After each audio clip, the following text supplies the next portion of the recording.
buenos días tengan todos ustedes. Muchísimas gracias por atender esta convocatoria.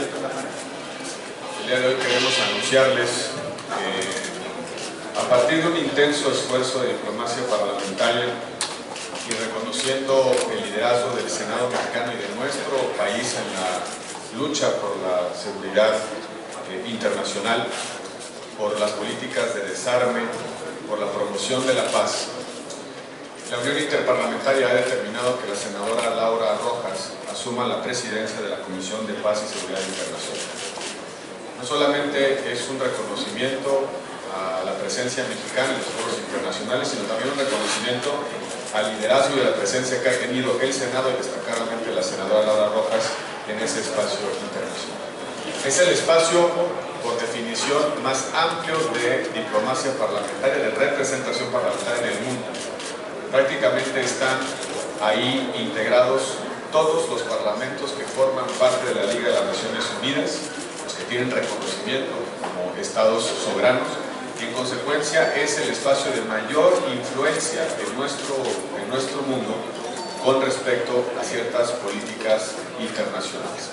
Nos da mucho gusto anunciar que México ha logrado esta destacada posición en la Unión Interparlamentaria y queremos presentarles lo que será la agenda de trabajo desde la presidencia de la Comisión de Paz y Seguridad Internacional, que subirá próximamente, si ya está asumida, ya se ha tomado la protesta correspondiente por parte de nuestra compañera la senadora Laura Rojas. Quiero decirles que a partir de contactos que personalmente he tenido con presidentes de otros parlamentos, se ha hecho un reconocimiento muy especial al nombramiento de la senadora Laura Rojas, a su destacada participación en la Unión Interparlamentaria, a una campaña muy intensa para lograr esta posición, pero que fue resuelta de manera unánime por los dos países que integran la Unión Interparlamentaria. Le doy la palabra a la senadora Laura Rojas para que comente cómo se ha dado este proceso y, por supuesto, para que comparta con ustedes el programa que el Senado de la República, nuestro país, impulsará en esta importantísima comisión de la Unión Interparlamentaria. Muchas gracias, presidente. Muy buenos días a todos y a todas. Pues en primer lugar quiero reconocer al presidente Roberto Gil y a la mesa directiva por el irrestricto compromiso y respaldo permanente que le han dado a toda la delegación que por parte del Senado mexicano acudimos de manera permanente a las actividades de la Unión Interparlamentaria y por supuesto a esta candidatura. La candidatura pues, tiene que ser hecha por el Senado, no es a título personal, fue el presidente de la mesa quien envió la carta de postulación y hace un mes, en la pasada Asamblea General de la Unión Interparlamentaria que se llevó a cabo en la ciudad de Lusaka, en Zambia, pues como ya comentó el presidente Gil, resulté electa como presidenta de esta Comisión de Paz y Seguridad Internacional de la Unión Interparlamentaria, en la que participan más de 170 parlamentos de todo el mundo, que tiene 4 comisiones permanentes.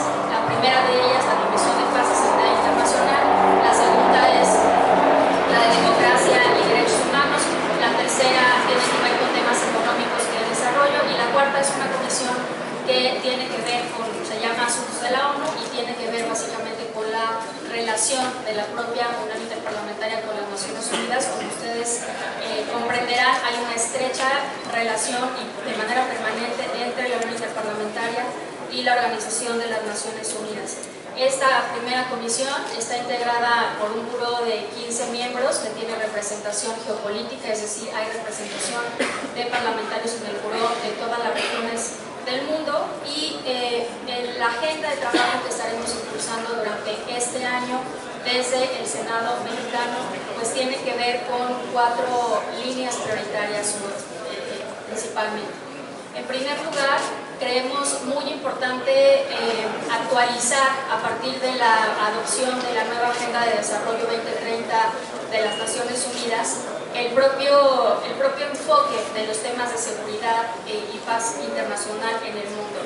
Hay una clara asociación de esta Agenda de Paz y Seguridad Internacional a partir de la adopción de la Agenda 2030, es decir, desarrollo y paz y seguridad internacional como nunca antes en la comunidad internacional se vinculan, y entonces también como parlamentarios tenemos que lugar, asumir esa nueva vinculación entre paz, seguridad y desarrollo, y empezar a entender y desde los parlamentos coadyuvar a construir y a mantener la paz y la seguridad internacional a partir de nuevas amenazas que no son las típicas que el mundo conocía, como por supuesto siempre está la amenaza del desarme de las armas nucleares, específicamente la batalla que México ha dado históricamente, sino a partir de nuevas amenazas como el extremismo violento, como el terrorismo, como el ciberterrorismo, como el terrorismo biológico, en fin, una serie de nuevas amenazas que los parlamentarios tenemos que entender, asumir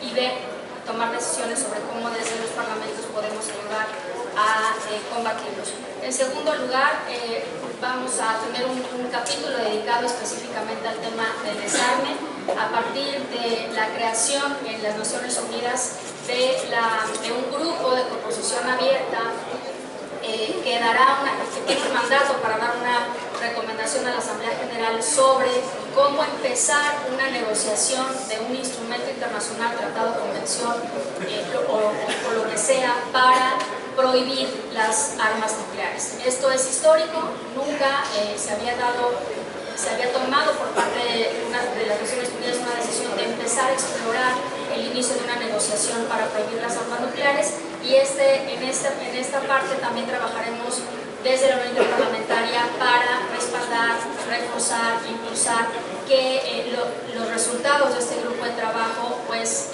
vayan en el sentido, al menos que la visión de México y muchos países comparte, que es efectivamente urge un tratado de prohibición de las armas nucleares. En tercer lugar, tiene que ver con las operaciones para el mantenimiento de la paz. Recientemente el secretario general de la ONU pues, ha enviado un informe a la Asamblea General sobre el estado de las 16 misiones de paz que existen en el mundo y sobre el futuro de estas misiones, principalmente en esta etapa tan complicada en la que han estado cuestionadas por abusos sexuales, y México y la Unión Interparlamentaria tienen pues, un especial interés en ver cómo podemos coadyuvar a que las operaciones de mantenimiento de la paz funcionen y funcionen bien. El último tema tiene que ver con el Tratado de Comercio de Armas, que es el tratado más importante reciente que ha adoptado la Organización de las Naciones Unidas, que el Senado mexicano ratificó hace más o menos un par de años. Y ahora lo que toca es la implementación en los países. Estaremos trabajando con la ONU para desarrollar un manual de implementación parlamentario, porque hay que armonizar leyes en los países de tal manera que se pueda implementar en los países. Son los 4 temas sobre los cuales estaremos este año trabajando desde la Unión Interparlamentaria, y pues una vez más agradecerle al presidente Roberto Gil por todo el respaldo, el apoyo para que esta candidatura pueda llegar a buen término, y estamos a las órdenes para cualquier pregunta. Sí, presidente, gracias. Ahora, tenemos una lista de preguntas. La primera es de Víctor Mayen, respecto.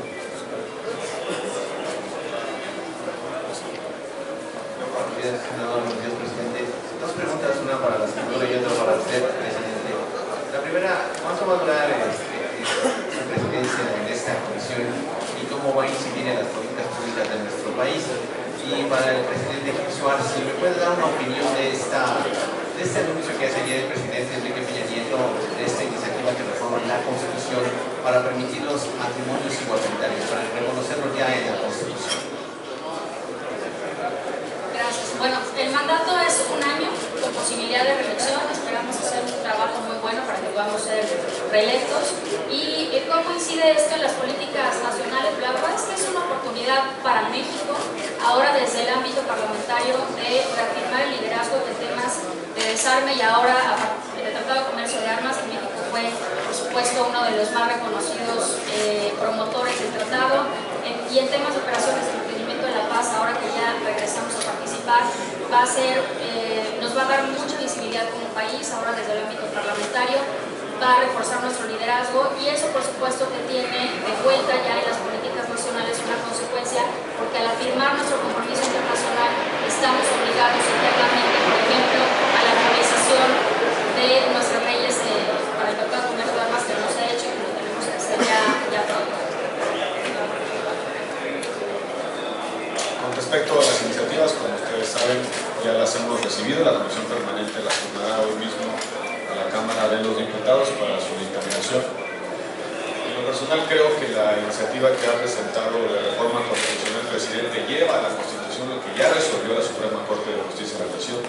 Hay que subrayar y recordar ese antecedente que es muy importante. Ya la Corte había reconocido un derecho humano para no ser discriminado en el acceso a la figura propiamente del derecho civil. En consecuencia, ya era parte de nuestra realidad. Ahora el planteamiento es llevarlo a la Constitución y tendrá que ser analizado con total responsabilidad desde la perspectiva de los derechos humanos y de la no discriminación. Creo que el anuncio es importante por sí mismo.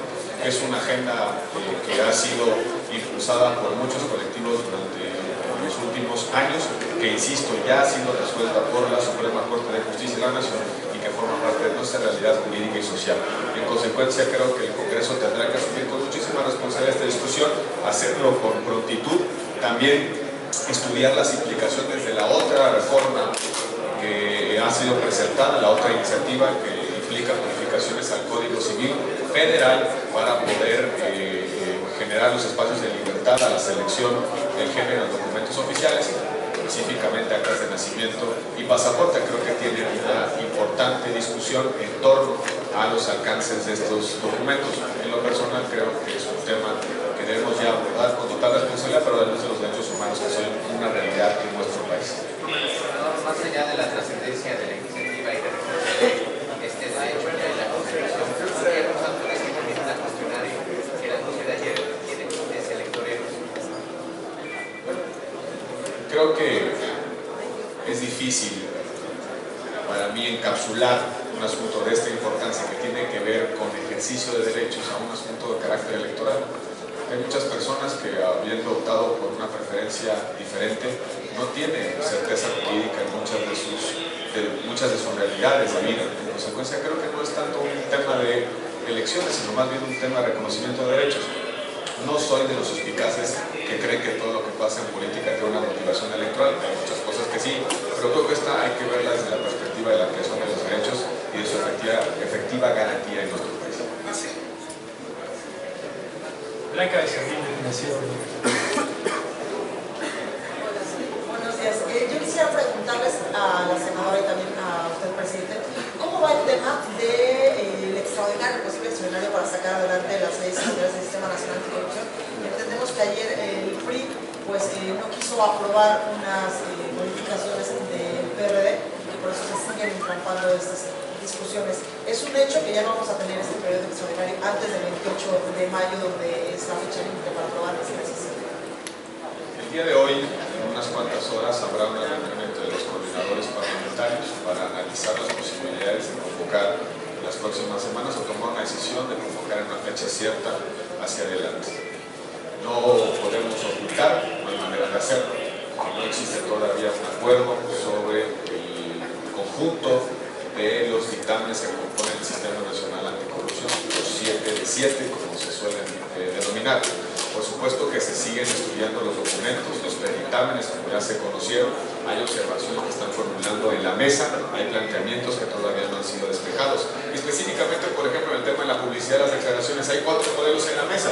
Cada partido político tiene un modelo diferente, las organizaciones de la sociedad civil tienen un modelo diferente. Hay desde el modelo más exigente que presentó Acción Nacional, que tiene un alcance mayor que el resto, hasta la que plantea un modelo de consentimiento para publicidad. Tenemos 4 modelos en la mesa, no solamente existe uno, y en consecuencia tenemos que hacer política para encontrar el equilibrio reflexivo, el equilibrio que deje satisfechos a todas las partes en esta negociación. Quienes piensen que estamos únicamente en un juego binario de decidir entre A o B, simplemente no conocen la complejidad del proceso. Lo que estamos tratando de resolver es entre un conjunto de modelos que han estado en la mesa desde que inició este proceso de negociación, porque cada grupo parlamentario ha presentado su visión, sus iniciativas, y también las organizaciones de la sociedad civil han presentado sus propios documentos, observaciones puntuales a las iniciativas que han contribuido en el modelo del Parlamento abierto a una discusión, a enriquecer técnicamente esta discusión. En consecuencia, tenemos que generar las condiciones en los próximos días, semanas, para tener y poder llevar a buen puerto un sistema nacional anticorrupción robusto, fuerte, eficaz, pero sobre todo funcional. Sí, yo solamente quiero hacer complementar lo que dijo el presidente Gil sobre los distintos modelos.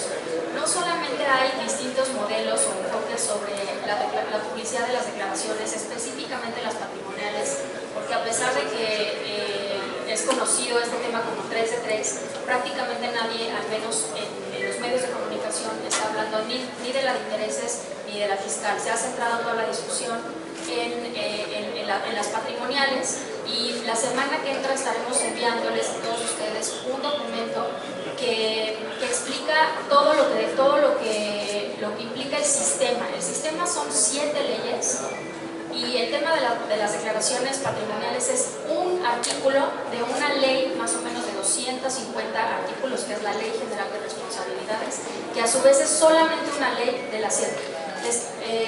Aprovechando que hicieron la pregunta, me estoy adelantando, yo sí tengo una preocupación muy fuerte sobre que toda la discusión de meses sobre la dictaminación de las leyes anticorrupción se haya centrado solamente en el asunto de las declaraciones patrimoniales. Y llamo la atención de esto porque también necesitamos de los medios de comunicación para difundir los otros temas que están siendo discutidos en la mesa.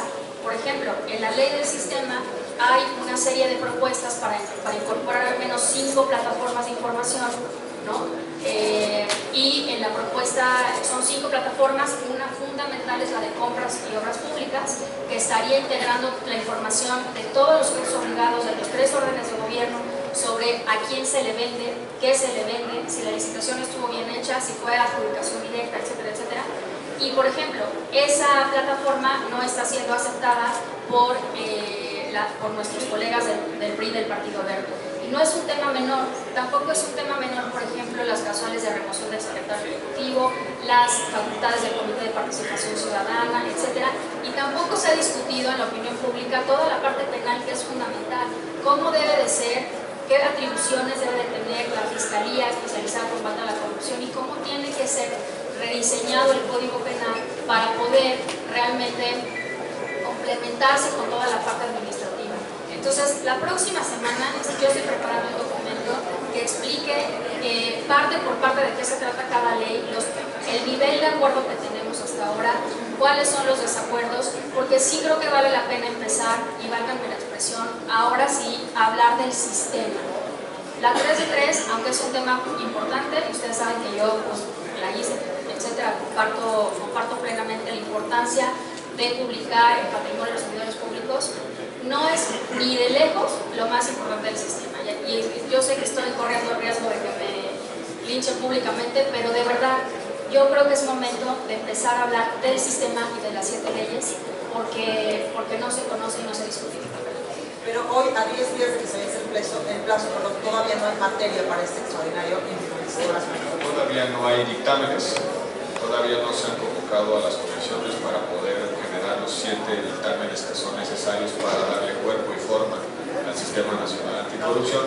Sí hay reuniones para determinar si estamos en condiciones o no de celebrar un periodo de sesiones extraordinarias en las próximas semanas, o bien fijarle fecha específica durante los próximos meses, quizá después del periodo electoral, o bien en algún momento de lo que será nuestro receso.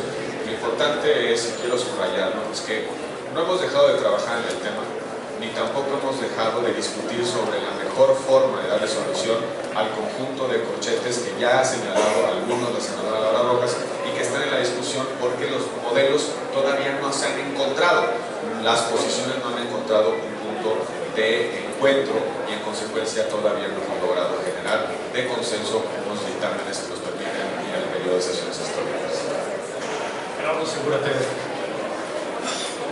Muchísimas gracias. Quisiera preguntarle en relación a lo comentado por la Secretaría de Salud en relación a la cuestión de la amapola. No es momento ahorita de entrar en el debate cuando hay muchas voces que están pidiendo que se incluya el debate, cuando menos no hay una posición cerrada y que no tiene ni que ir marihuana o amapola y alguna población podrían entrar en una discusión ya directamente sobre esta cuestión. Y yo soy de la idea de que tenemos que abrir la discusión sobre el nuevo marco regulatorio de las drogas en general y no ir sustancia por sustancia. Yo creo que lo que tenemos tenemos que hacer es cambiar los paradigmas y encontrar modelos regulatorios eficaces que nos permitan resolver el problema del mercado negro, del consumo y de también los efectos en la seguridad pública de todas las drogas ilegales que circulan en los mercados, tanto en nuestro país como en el extranjero. No me parece una buena idea fragmentar esta discusión en función de tipos de sustancias. Por supuesto que algunas sustancias plantean un debate con algunos matices, pero en el fondo lo que tenemos que discutir es qué tipo de aproximación de política pública vamos a tener como país en el tema de las drogas en función del daño a la salud del consumidor y de también sus efectos a los bienes colectivos, específicamente la salud pública y la seguridad de nuestro país. Yo creo que por ahí debemos empezar la discusión. Ahora, no hay ninguna iniciativa presentada específicamente sobre amapola, son dos cosas diferentes. Una cosa es discutir y otra cosa es generar un dictamen. Podemos generar un dictamen sobre marihuana porque tenemos un conjunto de iniciativas presentadas. En amapola no hay un planteamiento regulatorio concreto, deberá generarse ese planteamiento, estudiarlo a cabalidad, ver cuáles son sus efectos, analizarlo desde la perspectiva de una política pública robusta, razonable, coherente, consistente, y a partir de esa propuesta tomar decisiones. Creo que son dos momentos, dos tiempos totalmente diferentes. Abrir la discusión sobre la política contra las drogas ilegales y discutir el planteamiento concreto o el régimen legal que tiene la marihuana a partir de las iniciativas presentadas y eventualmente, una vez que haya un planteamiento con respecto a la amapola, hacer lo propio. Creo que ese es el tono y la secuencia de nuestras discusiones y por supuesto nadie está cerrado a las discusiones. Por cierto, fue un gobernador emanado del PRI quien propuso, quien abrió esta discusión, el gobernador de Guerrero, seguido por muchas personas que creemos que es momento de darle una vuelta a la aproximación política y pública al tema de las drogas. La posición del gobierno debe ser cerrarse. La posición del gobierno debe ser generar los instrumentos, las iniciativas, si las tiene, las propuestas, si las hay, para empezar a hacer una discusión de política pública. Hay mucha información que se ha socializado, he leído en la revista Nexos de hace un par de meses la existencia de un informe importante generado por el secretario de Gobernación con respecto al mercado de la amapola en nuestro país y sus posibles usos medicinales. Allá hay información que puede ser importante para nutrir el debate. Podemos convocar expertos, podemos convocar a los actores políticos a que fijen su posición, pero insisto, lo que tenemos que empezar a resolver en nuestro país es la aproximación política, económica y social al tema de las drogas ilícitas en nuestro país. Vamos a repetir en otro tema, en relación a la marcha y plantón de los maestros que están ahorita, pues de alguna manera entorpeciendo el tráfico, no permitiendo la libre circulación. ¿Qué debería hacer el gobierno, tanto federal como el gobierno local? Dialogar con ellos, dialogar sus posturas en relación al trabajo, a la reforma educativa. ¿Cuál debería ser desde su punto de vista la posición del gobierno en este problema? Tanto diálogo como sea necesario, tanta aplicación de la ley como sea posible. Y lo que tienen que hacer es aplicar la ley, porque hay que hacer un reproche político a los integrantes de la coordinadora en dos sentidos. En primer lugar, por boicotear la reforma educativa.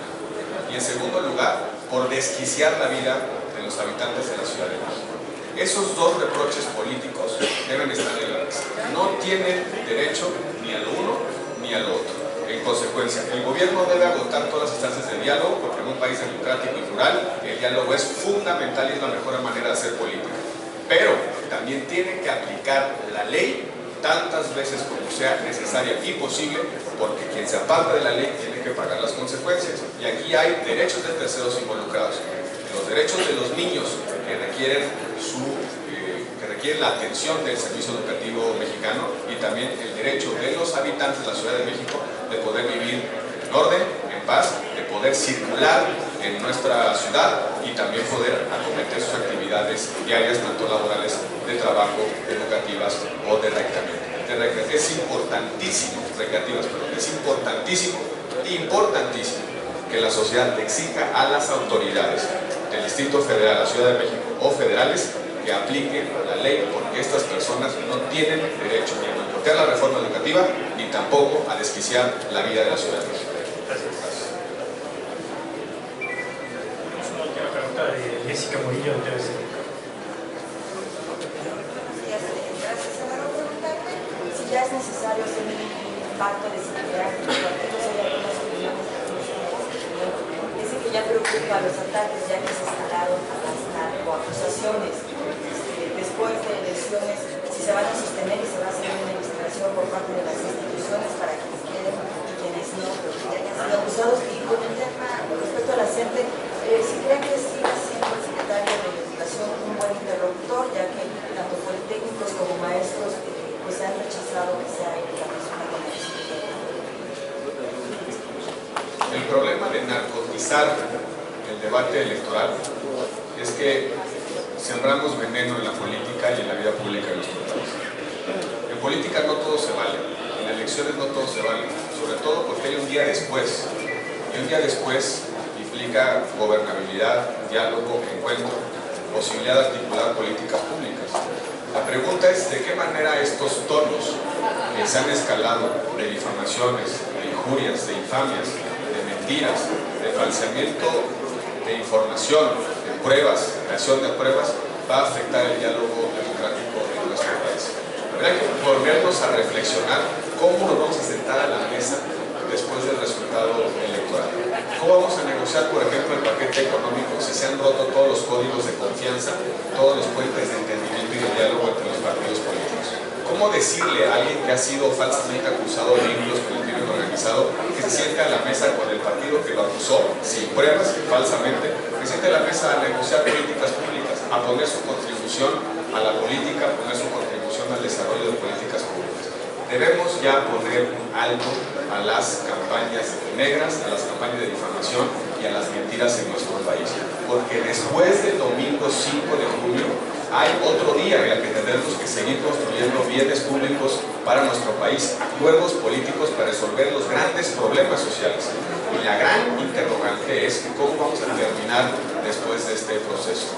El gran problema de narcotizar el debate electoral es que se rompen los puentes de diálogo y en consecuencia creo que tienen mucha razón quienes están señalando que no todo en política se vale, ni tampoco que todo en política debe estar permitido. Y ahí hay un amplio margen de responsabilidad, de autocontención de los partidos políticos, precisamente para que en sus estrategias de campaña traten de ponerle cierta mesura y cierta responsabilidad. ¿Cómo va a pedir, por ejemplo, el gobierno de la República a un partido político cuyos candidatos han sido lastimados con acusaciones falsas, que el día de mañana nos sentemos a discutir reformas de gran trascendencia? ¿Con qué legitimidad puede convocar a alguien que lastimó al otro, lo lastimó de manera indebida, a que le ayude a conducir los destinos del país?